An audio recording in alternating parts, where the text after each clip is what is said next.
Welcome, tribe, to another episode of the Healthy Aging. Sorry, let me stop this. Stop. Beep.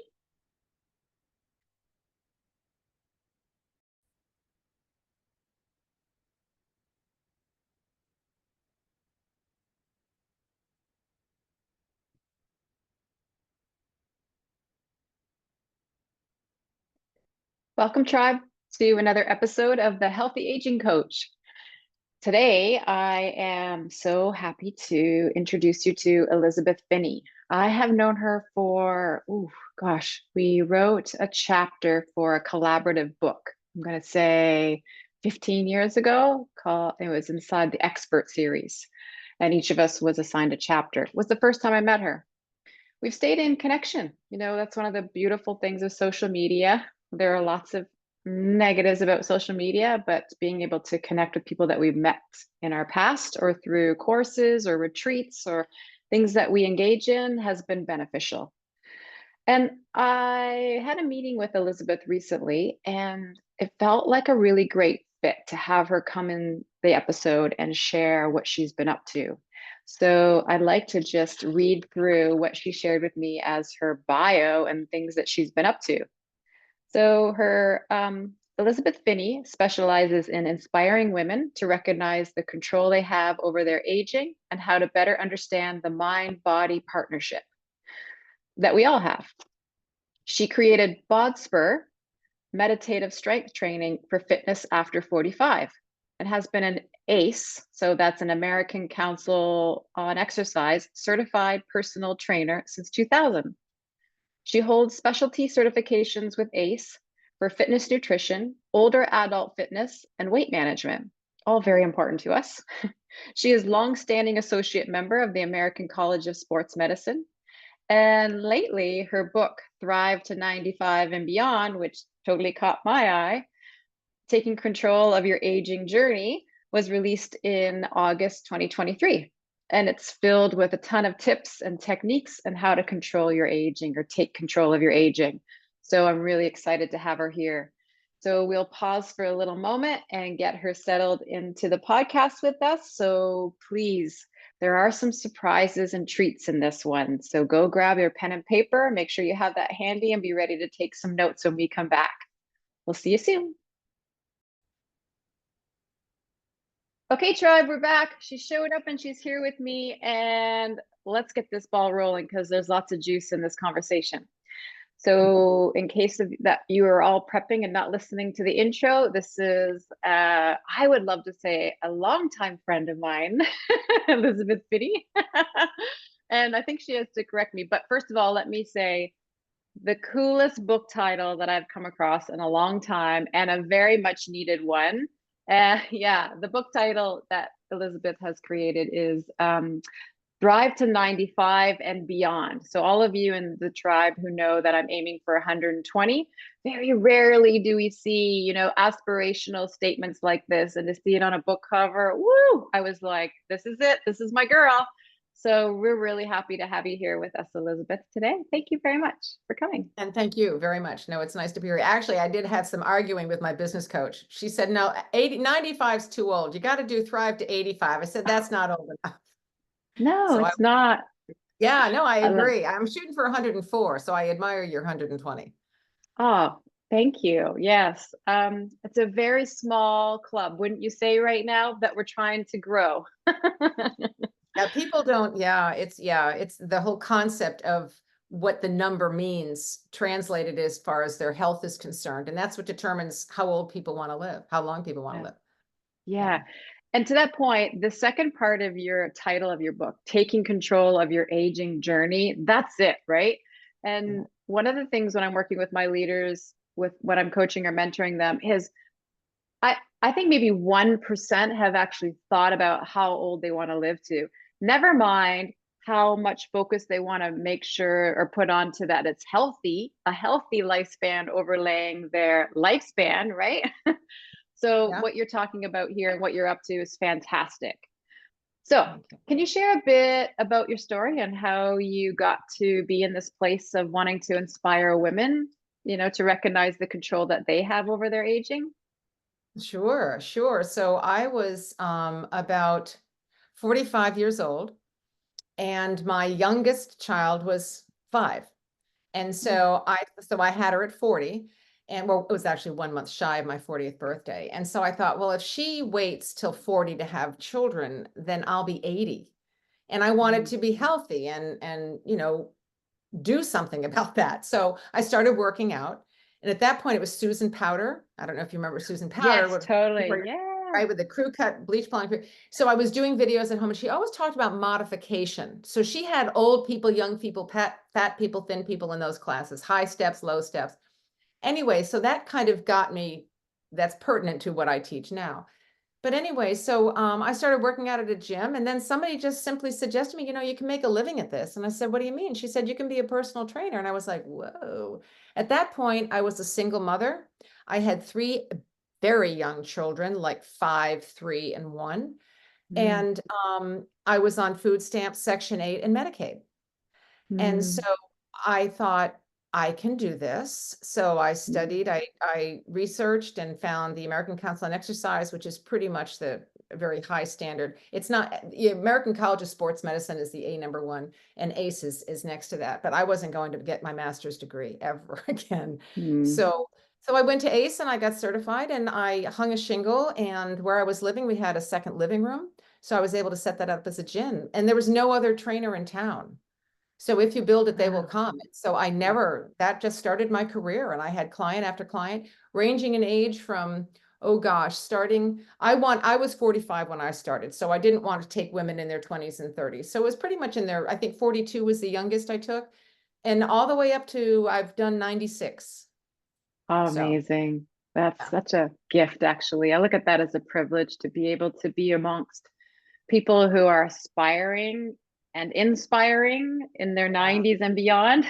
That's why I Yeah, love and your and title. to and to be with them for, like, the 96-year-old who unfortunately recently passed, but man, we were together for 20 years. And Mm, when you're meeting with somebody twice a week for an hour each time, you get to know people, very well, and yeah, their families, and so it's a really, yeah, it's a very, I loved it. I loved it. Everything until COVID, of course. And then beautiful. things shut down. So So, Tribe, we're talking something that I want you just to land here for a minute and think about because I'm always inviting you to look across your systems, your people, and notice if there's anybody in there that is inspiring to you and living a healthy life that you would look up to that's older than you, especially if they're in their 80s and 90s and there's someone you can aspire to. So just wanted to pause here and remind those tribe members who haven't identified a mentor for themselves that are later in their age and just rocking it, that you kind of hook up or line yourself up with somebody. And especially someone like Elizabeth here who reach out to. I mean, there's lots of networks that you're going to make here inside the podcast group. So identify with someone and start making the effort to find that mentor. It's super important. Thank you, Elizabeth. So you talked about the mind body partnership just a little bit briefly. What is it? What is that, and why is that important for us to know about?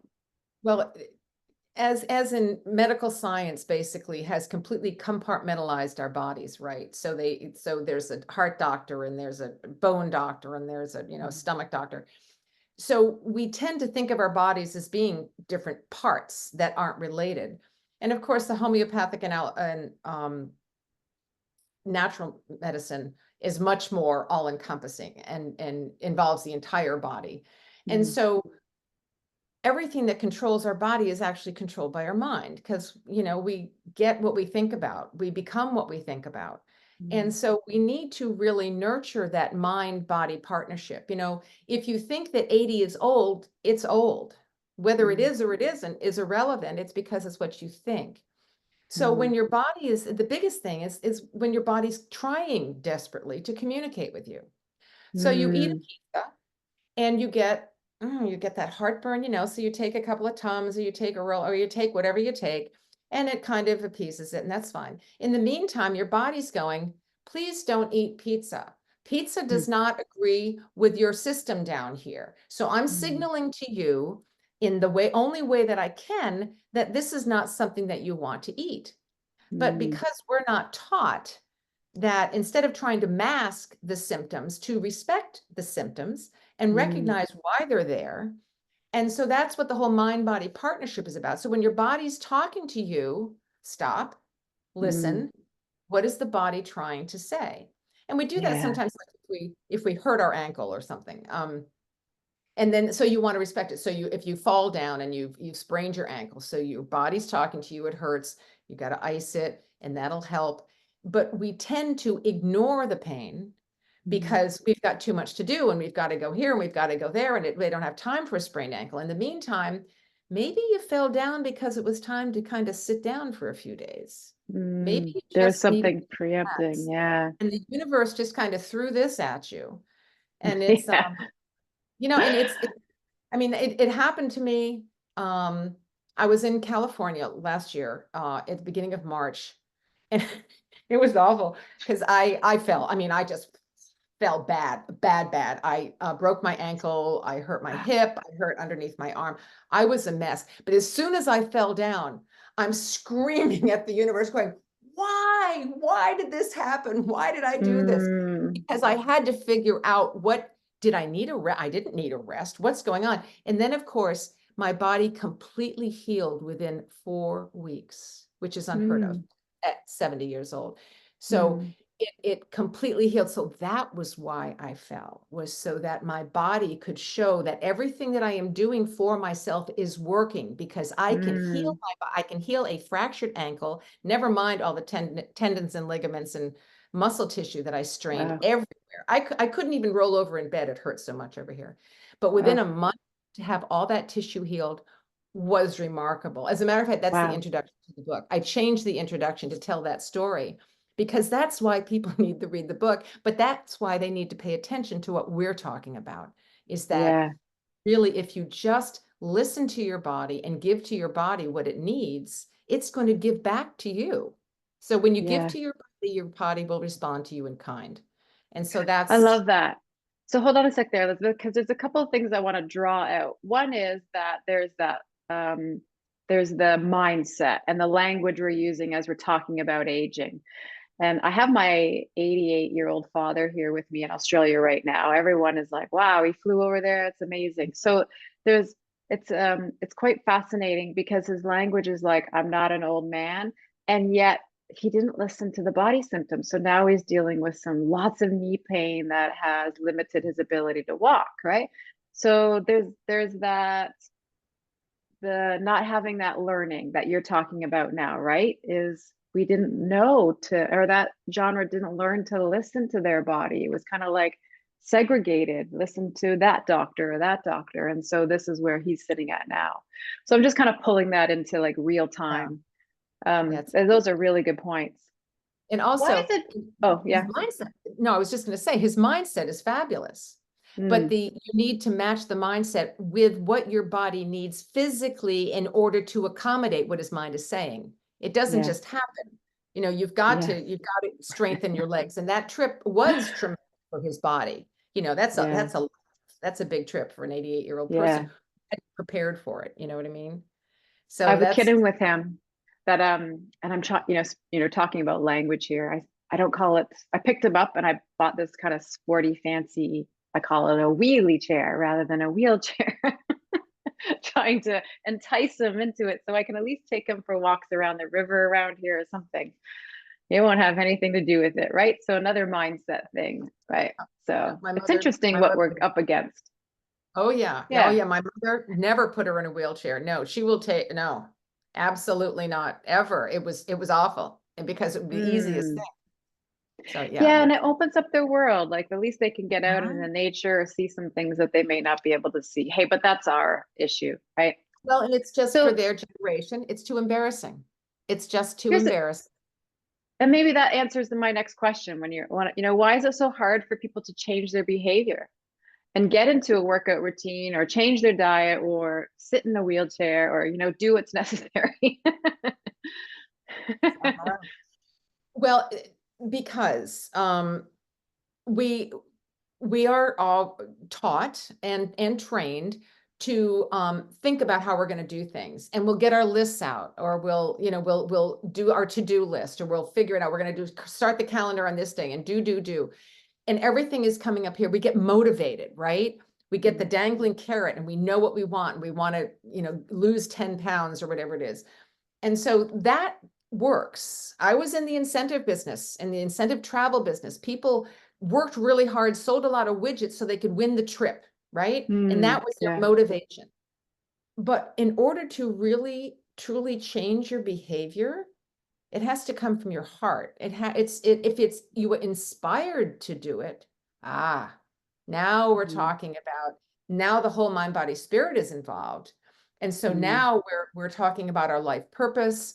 We're talking about why we're here and what we're trying to accomplish in our lifetime. And so now it's coming from a whole different place. So, and this is the hardest thing, I think, for people who are extremely overweight. There's such a discord going on in their mind, and it's very hard for them to get to their heart. And so weight is having a weight problem is really a no pun intended, it's a huge issue. And it's, of course, never mind the health issues that are perpetuated because of it.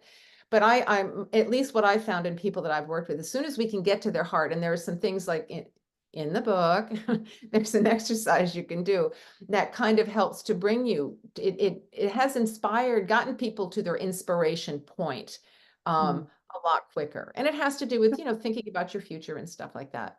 But it's, Nice. yeah, it's an The aha. why is Discover so your, important, isn't it? yeah. In the book, you talk also about, and I've seen this before, and I'm not sure if it's just because I'm going through that menopause stage and everything seems to be about strength training, but also, you're talking about that too. But in your words, why is strength training so important for us? It's really I will say in order to not have happen like what happened with your dad, is in order for us to be more vibrant. Of course, a good diet is probably even more important than strength training. But if you're going to do activities, if you're going to take a really long plane ride, if you're going to garden, if you're going to play sports, you really need to strength train first. Because what happens is your joints will do anything that your brain tells it to. Okay. So if your brain is telling your body to run over and hit that tennis ball, your body's going to get over there come hell or high water. Whether the muscles have the strength to do it or not is irrelevant, because the joints can take over. The joints will get you there. Your hips and your knees and your ankles will get you to the ball. But as you do that over and over and over again, you're going to wear out your joints. Perfect example of this is pickleball, right? This Right. crazy, okay, Taking over the crazy world. taking over the world, right? I mean, fabulous. I just admire the guy who created it so much. Yeah. But so you have the hip replacement and knee replacement from pickleball has increased 62% in the last year. I mean, it's Oh, insane, wow. because people are older, they're in their 50s and 60s and doing pickleball. Maybe they played tennis in their 20s and 30s, or maybe they even now play paddleball. That's cool. It's all racket sports, right? But they're not strength training. And when you get into your 60s, your atrophy level of muscle tissue is dramatic if you're not strength training to stop it. We lose a half a pound of muscle mass a year. So in 30 years, that's 15 pounds. And that starts when we're in our 20s, right? So by the time you get to 50, you've already lost 15 pounds of muscle mass. Regardless of Wow. what your weight on the scale says, it doesn't matter. It has to do with how strong you are. And we don't necessarily feel it, because our body's still doing it. Well, you keep that Right. up for another 10 or 20 years, by the time you're 70, your joints are shot. And Ah. and what I found is that heavy people now this is typical, this is my survey. Typically, if you are overweight by 30 or more pounds, your knees will go or your ankles will go. But if you're a slighter build, your hips will go. But something's going to go, Okay. right? And it Yeah. has everything to do with strength training. I was just the other night, I went to a funeral of a college friend's husband. So there were some college friends there, right? So we're talking 50 years ago, Diane, that we graduated from college, which is insane. Awesome. I know, That's right? amazing. I'm sorry, but that's an amazing reunion. I want to go to a reunion like that. Where there's people that are living long into their life, and you come back and go, how's it going for you, right? Well, and the fun part is that we're those quote unquote old ladies now, but we look nothing like the ladies did when we were there, right? That were back at their 50th. Right, all right. Totally different. But anyway, but there was this one friend of mine, and so we're walking and she's slow walking. I said, okay, what's going down? And so she told me the dramatic story about her hip and the hip replacement. She had 4 hip replacements. And the 4. last one they Wow. put in, her leg is a half an inch shorter than the other leg. And I said, well, are you going to have it fixed? And she said, oh God, no, I can't do it. And I'm thinking, okay. And I let it go. But so think of that over time. She's only 70. And you start walking like that, your hips, it's just the pain. I mean, it's just her spine is going to get out of line. The knees are going to, everything. Wow. That, Okay, pause, Elizabeth, because I want the tribe to hear this. This has been a monumental story for me. So I make up, if they're listening to this closely enough, we can't forfeit our muscles, because what I just really drew the line, and I think I was pretty smart around workouts and knowing what was going on, but you really drew a nice clear line for me that I cannot sacrifice my joints, my hips, my knees, my ankles at the cost of no muscle, right? Because that's what's going to go, and that's the wear and tear in the long game. So very the much, shoulders, yeah, very, shoulders, all of those joint areas are going to take the brunt of non-muscle strength. Yeah, got it. Got it. So I hope the tribe heard that too. Thank you for driving that sure. point home. Thank you. So what role does stress play in controlling how we age too? Because that's a mention in your book. Right. Well, my favorite chapter title, Stress the Silent Saboteur. Ooh. Yes, I'm very proud of myself for that chapter title. Um, And so you should be. yes, right? So and the reason why it's the silent saboteur is this. And so you can be eating a perfect diet for you. You can be exercising on a regular basis. You can be doing yoga. You can be walking. You can be getting good night's sleep. You can be hydrating, having enough water every day. So everything is balanced in your life, and you're doing really, really well. However, if you are living with someone who you just can't stand, or you hate your job, the stress that you create and the cortisol that is pumped into your body, because remember, our physiology was creating a few 100,000 years ago, and we have not evolved very far. So when stress strikes, we go into fight or flight. And that's what we did back then in caveman days. And that's still what we do now, but we don't have the freedom to flee. We have to physically exist in that stressful situation. So the cortisol just kind of wreaks havoc all over our bodies. And so if we do not find a way to deal with that stress, to me, it's one of the key precursors to disease, because it's dis-ease, right? And so it can make us sick. So if you have a precondition, a genealogical precondition to breast cancer, let's say, because your mother had it and your sister had it and you could get it, it's more feasible or more possible to get it if in fact you don't handle your stress, because the cortisol has to go somewhere. The negativity has to go somewhere. Right. So it's going to gather in your body in your most vulnerable spot. Mm. So now meditation is hard, right? I mean, for me to sit still for 20 minutes a day is nigh on impossible, but I do Mm. it, and Mm. I do it my way. Mm. And my way that I have found that works for me is I cannot empty my brain. Mm. Doesn't work. I Mm. put music on, very quiet, relaxing music. I do deep breathing. I do very long, slow inhales through my nose, long, slow exhales. You purse your breath like you're blowing through a straw in it's controlled breathing. And on the exhale, I count 22 of those in honor of my best friend, business coach, who passed away on 2/22/2020. So I took that 22 number and I do 22 breaths every morning. Oh, And wow. it takes about 17 or 18 minutes. So 22 breaths in 18 minutes are pretty long, slow breaths. Mm. And so that just completely slows everything down in my system. And it's almost it's a gift. It's my gift to my body. In the morning, I do it David Yee, I think his name is, Rise, P, Meditate, RPM.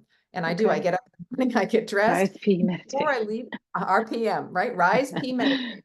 And but before I go downstairs, before I leave that bedroom, I'm totally ready to go do my workout or whatever, I lie down. And I lie down, I don't sit up. I lie down, I put the headphones on, have an eye bag on, and I keep a rose quartz crystal over my heart, and some other crystal that I never remember the name of it over my abdomen. And then I count with my fingers as I do the breaths. And that's what works for me. And it Okay. has dramatically Yeah, helped. I was gonna say, I just wanted the tribe to notice, see how Elizabeth has made it her own way. I don't want, what's been the biggest challenge when I work with leaders is they read away, they read a book or they listen to it now because faster is they'll listen to an audiobook at 2 times the speed. And that's how my leaders, Right? hello, hello, my high performance leaders are listening. And they're like, okay, now I gotta meditate. It's like Okay, grunt okay, through am a I done? bathroom break or something. Or okay, it's not working for me, right? So I want people to get really handle on how you beautifully demonstrated just making it your own and finding your own time of the day that works for you and building an environment around you that allows it to be a successful experience. So make it your own, leaders and listeners. Just don't worry about what you're seeing out in the world. Just find that time to deregulate your nervous system and just calm breathing. Beautiful. Thank you so much for So sharing that with us. if I can just add to, Yes. because if you can't do 20 minutes, and I certainly get that, at least take 5 minutes and Mm-hmm. just sit down and look out the window and look at nature, right? Mm. Just look at nature, look at the trees, look at the birds, look at the grass, look at anything. Yeah, And breathe. and breathe and just do long, deep breaths. If you can just do 5 minutes is better than no minutes, Mm-hmm. right? Yes. And Yeah. that's the key thing is Yeah. do something, and Good. to give back to your body. Maybe this is a good time because I know you have a gift for the tribe, and I'm wondering if this is probably a good time before we get into other aspects or before we run out of time. Would you be able to walk us through a little experience for ourselves in this moment with us? Oh, what a very good segue. Okay. Excellent All segue. right, I'm going to play Okay. along. I mean, I'm Okay. going to participate, not play along. I'm going to participate. Okay, so you're going to sit up straight in the chair and your feet are flat on the floor. You're going to put your hands on top of your knees, okay? And just close your eyes and just do some nice, slow, deep breaths in through the nose and exhale through whichever portal you'd like. And now I want you to focus on your feet. And I want you to think about your feet, what they look like, what they feel like on the ground. Think about your ankles. And I want you to say thank you. Thank you, feet, for always taking me where I need to go, for always being there every time I stand up and every time I get out of bed and every time I sit down. Thank you, feet, for all that you do. Deep breath. And thank you, ankles and calves, every time I walk. You are there to help support my legs and support my body. Thank you, calves and ankles. And onto your knees. Oh, those fabulous knees that bend so much all the time and hopefully are not hurting. But when they are, you pay attention to that. Thank you, knees, for all the bending that you do. Onto the thighs, you gorgeous thighs, you strong thighs that hold up my body all day, every day. Every time I stand, those thighs are there to help keep me straight. Thank you, thighs, for being there.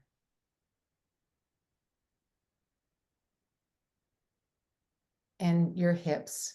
Sometimes the hips are bigger than you'd like, but it's okay because they do their job. Every time you sit down, every time you stand up, your hips are there to bend for you. Thank you, hips, for always being there and helping me.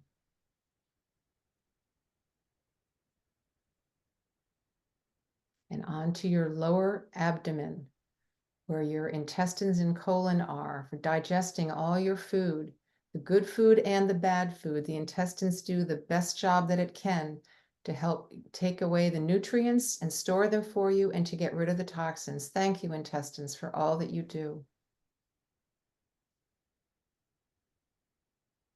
And above the navel, all the other organs that we have, from the gallbladder to the spleen to the kidneys and all the other ones. Thank you so much for all you do in making this miraculous system, all the systems that you have throughout our body. Thank you for all the work that you do.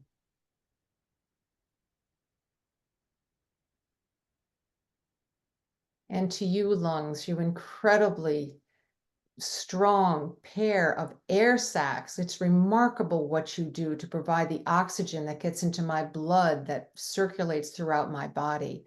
Thank you, lungs, for providing all the purity that you do and cleansing the air the way that you do.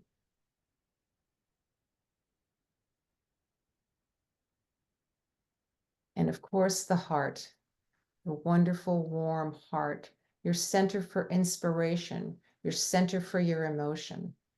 The mind and the heart are very connected, and you need to understand that.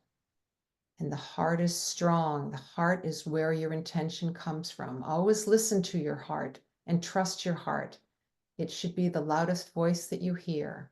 Thank you, heart, for all that you do. And your wonderful hands and arms, oh my goodness, carrying everything that you carry, whether it's in front of us, out to the sides, or over our heads. Thank you, hands and arms, for all that you do for us.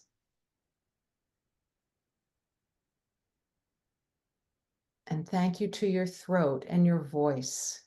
How we communicate with the rest of the world is through our voice. Thank you, voice, and thank you, throat, for all that you do. And for the other senses, our 5 senses of sight and sound and smell, etc. Thank you for all that you provide to help us know what is right and what is wrong for our bodies, and to help us get pleasure out of different things for our bodies too. Thank you to the 5 senses.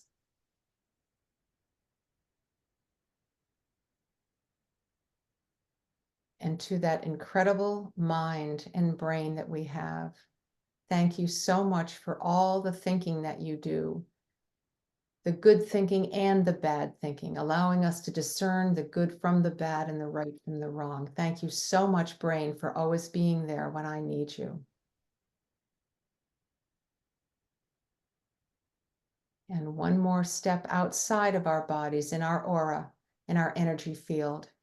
It spreads more than 3 or 4 feet around us. That is how you sense people, who they are and what they are when you get in their presence. Thank you, energy field, for always tuning in to what I should know. And a deep breath. And put your palms together, thumbs to heart, and bow your head. Namaste.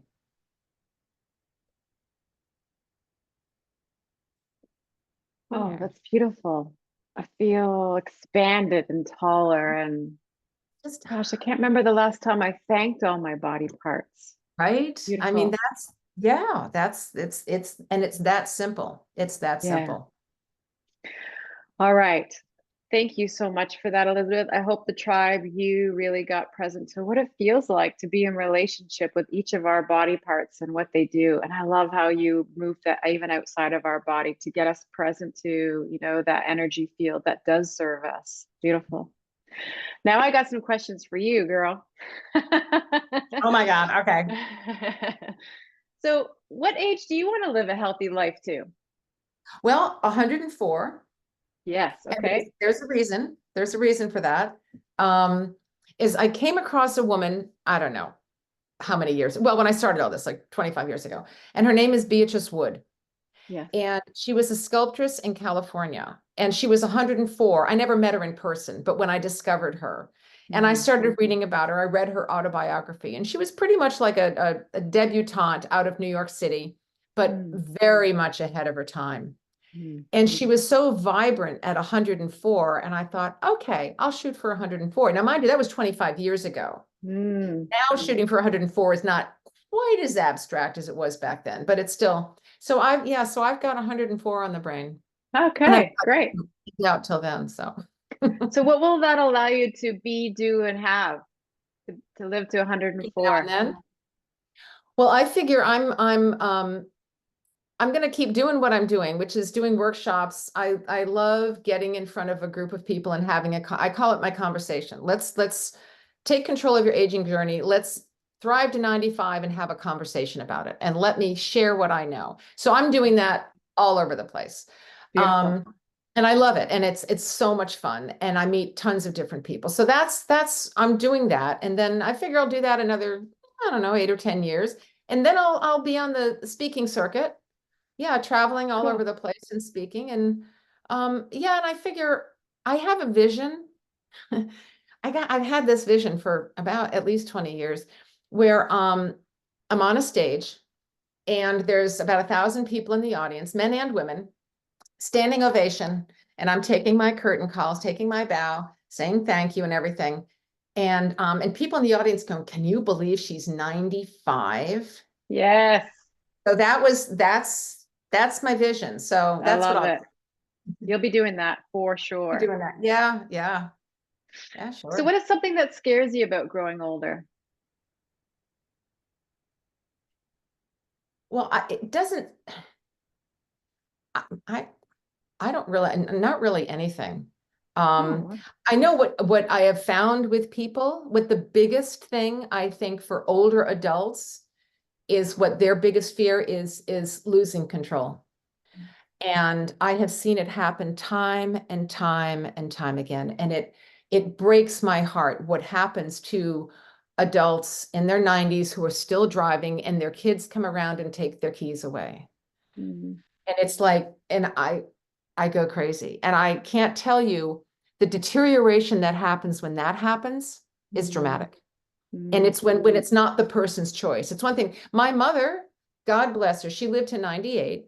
hmm, When she was 91, I think, or 90, she drove her car into the general store, all the way into the general store in town. Didn't hurt anybody, but we mm, had everything from coffee pods to gardening gloves inside the car when we got it out. mm. Um, so she decided, she said, I'm not driving anymore. I said, Right, okay. got it. And Yeah. so I think it's the law, or you're not going to put me in one of those homes or one of those places. It's when they lose control. So what my whole shtick is that don't let that happen to you. You have the power to take control over how you age. It's the choices that you make that determine how you will age. Don't make, so it's like I don't want my kids to have to go through what I went through with my mom ever, ever. Mm, And so I want to be as healthy and as physically independent as I can for as long as I possibly can, so that I don't have to put that burden on my kids. I mean, that's my right. big thing. So I had to, I took care of my mom for 8 years, which I love her to pieces, but that's not the point at Mm, all. yeah. It's what it takes away from my life while I'm taking care of her as much as I love her. And some people have no problem with that. God bless them. But I Mm, just, in my life, I choose not to do that to my kids. So that's why I I do a get it. lot of, yeah. Yeah. I think you already shared this, but I think you already gave us her name from an earlier answer, but who is the coolest older person you know, dead or alive? Oh, well, I'd have to say that Beatrice Wood. Yeah. She's Okay. just pretty. But now this morning, I just watched an interview with Jane Fonda. And I Yeah, gotta I tell you, know, right? for 80 years Seriously, old, the that lady is woman. pretty. But I'll do that. I'll emulate Jane at 80. And I'll emulate Jane at 90. Nice. Really, yeah, she and very much her mind is very there and she's very strong-willed. Yeah, she's a powerhouse. Yeah. Yeah, Yeah, she is. yeah. Thank you so much for being with us and taking time out of your life and your mission, which is so important. We need you out there. We need people like you out in the world, making us, getting us, inspiring us to think about how we need to journey into our aging life and having little disciplines, which you offer in your book, like really great tips and tangible ways to start implementing into our day to day life so we can Mhm. aspire to live a healthy life. And hopefully reduce the amount of those hard decisions that we have to make, like you were talking about there, and where we're, things are taken away from us, not from our own choice, but, by someone else. I think that's a really great point. So thanks so much for taking the time today to be able to share that with the tribe. They are going to love this. And in all of this, you've been an inspiration to me. You really highlighted a handful of points that I'm going to integrate into my life. And one is I need to put more attention into my aura energy. I've kind of neglected that. And though I do 5-minute meditations, 3 times throughout the day is my habit, I do body scans, but I've never given gratitude. And I'm going to add gratitude during that meditation now. So thank you for that as well. And the Yeah. other bit is supporting the people around me with not just the to-dos, here's how it has to be, but help assisting them with their mindset a little bit more. I think that's a really important place that we need to start with the ones that are around us that we care and love, and help them with their mindset. So thank you for that. That's a big gift from my side. And for those of you who are interested in working with or learning more about Elizabeth, below and in the podcast and the YouTube channel, if you're watching us, you'll see below all her contact details. I'm sure Elizabeth would love to hear from you and help you in any way she can. And those leaders who would like to have Elizabeth speak in their organization, do you speak in organizations, Elizabeth, to help the aging workforce work with their Oh, aging a lot, journey? yeah. Yeah. Corporations to, also planning fiscal retirement. Let me help plan the physical retirement. Great. That's That's, yeah. beautiful. Yeah. And online or just in person? What's your point of preference? I never did know which can you do online if they're Oh, sure. I'll always do online, but I much prefer and get the energy of the people. right. I like to be in the room. Okay. So that's good for us I to know, can. if she likes that in-person presence. And for those of you who are looking to work with me in terms of your legacy or your leadership journey and how you might be exiting the career that you've been working so hard in, feel free to reach out with any questions, or if you want to talk about any of what Elizabeth has been sharing, I'm happy to be a go-between as well. So I wish all of you nothing but health and long, fulfilling life with passion and loving and kind connections with each other. So thank you, Elizabeth, and ciao for now.